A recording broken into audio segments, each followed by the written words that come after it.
Today marks exactly 100 days since a crowd of pro-Trump protesters stormed the U.S. Capitol, hoping to overturn the results of the 2020 presidential election. And since then, we've seen hundreds of arrests and an increased focus on Capitol security. Meanwhile, today we learned of the first rioter expected to plead guilty in connection with the January 6th unrest. NewsNation's Washington, D.C. correspondent Joe Khalil joins us live with a closer look at the hundreds of ongoing legal cases and the push to strengthen Capitol Hill security. Joe. And Nicole, and whether it was coincidental or not, 100 days exactly after January 6th, the Justice Department arguably scored its biggest win today in an investigation that is growing larger and may be the most complex investigation in the Justice Department's history. Excuse me, John. How does it feel to be out? Moments after pleading guilty. Do you feel safe? No comment from John Schaefer to NewsNation as he emerged from a federal courthouse in Washington. Schaefer, a founding member of the right-wing militant group The Oath Keepers, now the first January 6th defendant to cooperate with federal prosecutors in what's become one of the largest investigations in the history of the Department of Justice. It's a massive investigation with so many charges. There have been no trials yet. So far, the FBI's arrested more than 400 people who stormed the Capitol, more than 4 every day since January 6th.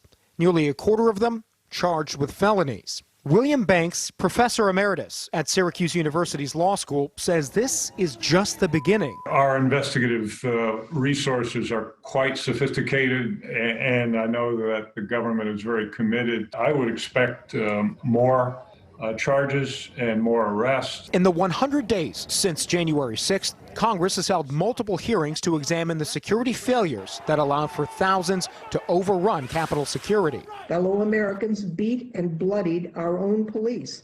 They stormed the Senate floor. They tried to hunt down the Speaker of the House. They built gallows and chanted about murdering the vice president. While Congress works to fix the security lapses and damage to the building, others deal with the human toll from that day. 140 Capitol officers were injured, 1 officer and 4 others dead.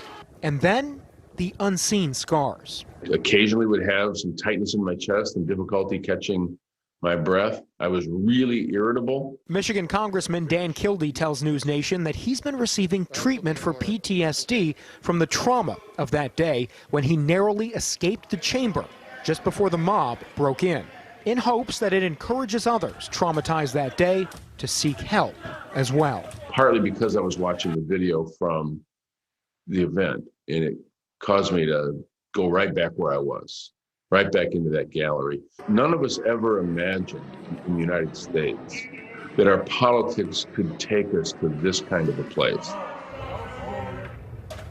Now, well, the man you saw at the beginning of that package, Schaefer, is now facing 2 felony charges. The vast majority of people that have been arrested so far are facing misdemeanors for just simply being in that building. And by the way, we should also mention there is that person who set up 2 pipe bombs near the Capitol who has not yet been found. That person's identity still unknown, and so there's an investigation ongoing there. And the FBI is also putting up a sizable reward for information on whoever that person is. Nicole?